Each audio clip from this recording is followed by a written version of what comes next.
제가 세옹지마라는 중국의 사자성어를 배운 것은 중학교 3학년 때입니다. 한문 시간입니다.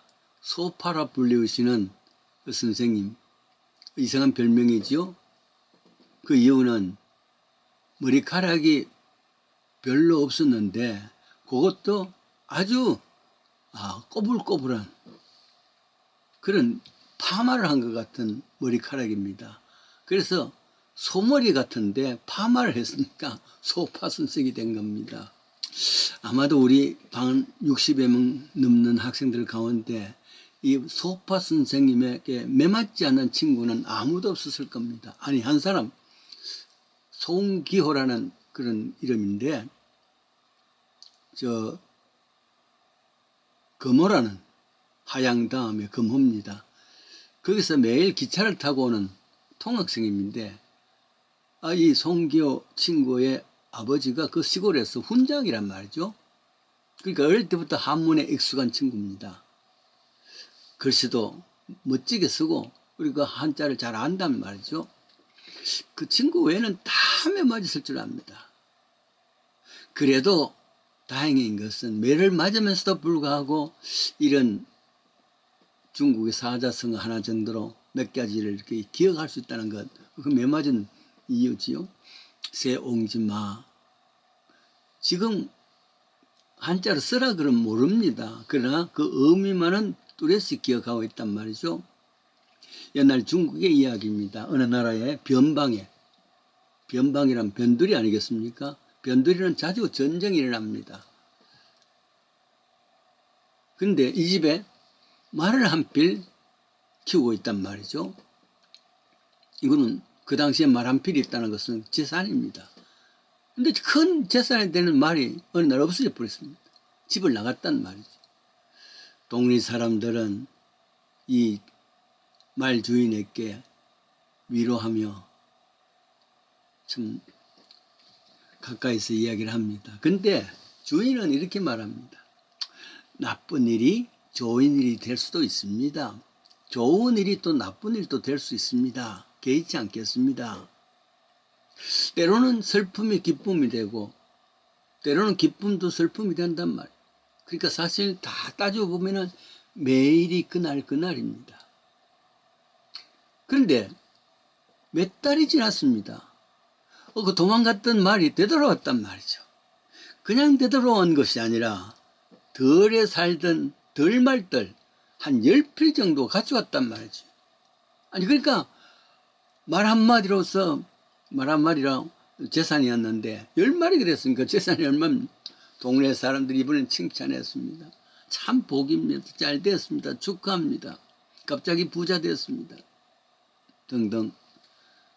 그럴 때 주인은 전혀 기색하지 않냐고요. 때로는 잘된 것이 못될 수도 있습니다. 못된 것도 물론 잘될 것도 있지만 말이죠. 이제 그렇게 했는데 이 집 주인이 그 덜마를 타다가 떨어져 가지고 그만 다리를 부러뜨렸단 말이죠. 그러니까 좋다 그랬는 그 말 때문에 이 집안에 또 비극이 있습니다. 그러니까 역시 동네 사람들이 참 불행하게 되었습니다. 참 안 됐습니다. 위로를 할 때에 이 주인이 계속 말합니다. 잘못된 것이 잘 될 수도 있고요. 잘된 것이 못 될 수도 있습니다. 그런데 다리를 다친 이 아이가 그 동네가 전쟁에 휘말렸단 말이죠. 그래서 동네의 젊은 사람들은 다 전선으로 끌려갔습니다. 그곳에 수많은 아이들이 죽고 때로는 다치고 해왔단 말이죠. 다행히 이 집 아이는 다리를 부러뜨렸으니까 전쟁에 나갈 수가 없지요. 그래서 후방에 살면서 비록 다리가 부러졌다 할지라도 다리 저는 사람이 되었다 할지라도 그런대로 행복하게 살았다. 그런 이야기입니다. 말하자면은 좋은 일 너무 기쁘도 말고 슬픈 일 너무 낙심도 하지 말라. 왜냐하면은 그걸 너무 자랑할 수도 없고 또 낙담할 만한 이유는 그 슬픔이 기쁨이 될 수가 있고 또 그 기쁨이 슬픔이 될 수 있다. 그런 말입니다.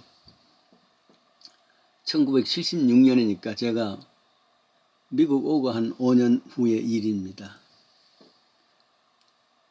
그때 역시 지금 저 하마스라는 아랍 무장 단체들 있지 않습니까?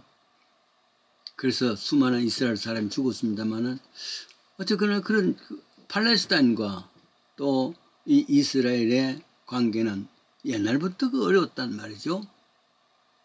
1976년에 한때에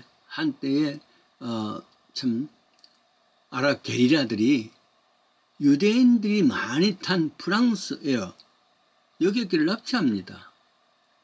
같이 납치해서 어디로 갔냐면은 저 아프리카까지 갑니다. 우간다라는 곳입니다. 그 우간다에는 이디 아민이라는 사람이 대통령이 있었고 그 엔터베 공항에 도착했단 말이에요. 그래서 여기서 어떤 일이 있냐면은 이제 다 죽은 몸 같단 말이죠. 그런데 그 중에 한 아줌마가 풀려납니다. 왜냐하면은 비행기에서 제공된 음식을 먹다가 생선가시가 목에 걸려가지고 숨을 못 쉬게 됐단 말이에요. 그럼 놔두면 죽게 됩니다. 이때 이제 게릴라들도 여인을 풀어줍니다. 그래서 현지 병원에 가서 치료를 받겠습니다. 남은 성객들 무슨 생각했겠습니까? 그 여자 참 행복하다. 그는 살았고 우리는 죽었다. 이런 이야기죠. 그런데 반전이 일어납니다. 그날 밤 그 유명한 이스라엘 특공대들이 원래 엔테베까지 와서 엔테베 그 잡혀있는 인질들 다 구출하는 그 기막힌 그런 작전이 있었습니다. 그래서 다 살아갔단 말이죠. 인질들은 다 프랑스로 돌아갔습니다. 당시 특공대장은 그곳에서 게릴라와 싸우다가 죽었지요. 그 특공대장의 지금 이스라엘 수상의 형이라 그럽니다. 이디 아민 우간다 대통령은 정말 대노했습니다. 자국 영토에 몰래 침투하고 그것도 자국 영토 안에 있는 인질들을 데려갔으니까 말이죠. 그래서 그는 분풀이를 하는데 어떤 분풀이를 했냐면은 가시로 목에 걸려가지고 병원에 남아있던 아줌마가 있습니다. 중년 아줌마. 이 아줌마를요. 그 시내 한복판 그 중심가에서 공개 처형을 당합니다. 참혹한 죽음을 맞았단 말이죠. 홀로 석방이 돼가지고 모든 사람들의 부러움을 받았지 않습니까? 그런데 하루아침에 비극의 주인공이 됩니다. 체념하면서 이제는 우리는 죽은 목숨이야 하고 단식하던 사람들은 다 자유의 몸이 됐단 말이죠. 이제 죽음의 부러움의 대상이 된 그 여자는 참혹한 죽음으로 끝냈다는 것이죠. 인생길의 전치야 완별이라 그러는데 이런 반전도 어디 가도 있을 수 있습니다. 그 행복이 불행할 수가 있고 불행이 행복이 될 수 있다는 것. 그렇기 때문에 너무 웃는 일이 있다고 너무 웃음을 마음대로 하지 말고 남겨두는 게 좋겠죠. 너무 슬픔이 있다고 해가지고 눈물만 흘리지 말고 남겨두는 것도 있어야 된다는 말이죠. 늘 사람 바뀔 수가 있습니다. 파텍 필립이라는 시계 이름을 들어보셨습니까? 파텍 필립. 명품 중에 명품입니다. 보통 좋은 시계 그러면은 롤렉스 아니겠습니까? 그러나 이 파텍 필립이라는 스위스 시계는 그런 롤렉스보다 10배가 비싼 진짜 최고의 아마 명품 시계라 그럽니다. 아무나 살 수도 없습니다. 얼마 전에 태국에서 총리로 있던 그래서 부정부패로 인해서 외국으로 가서 15년간 돌아다니다가 돌아온 사람이 있습니다. 그때 기자들은 아주 묘한 대접을 주었습니다. 비행기를 탈 때까지는 그 손목에 파텍 필립이라는 시계가 차고 있었습니다. 최고의 시계를 그가 가졌단 말이죠. 그런데 비행기에서 내려서 태국 공항에 나올 때는 하나에 한 40만 원, 40만 원이면은 한 350불쯤 되나요? 허름한 시계로 바꿨단 말이죠. 그처럼 이 묘한 대조를 보면 생각한 그겁니다. 파텍 필립을 차고 있는 사람이라도 불행할 수도 있고 허름한 시계를 차는 사람도 행복할 수 있다는 것. 이 땅에 살면서 세옹지마 잘된 것이 못될 수도 있고 못된 것이 잘 될 수도 있다는 느긋한 마음으로 승리하는 삶 사십시오.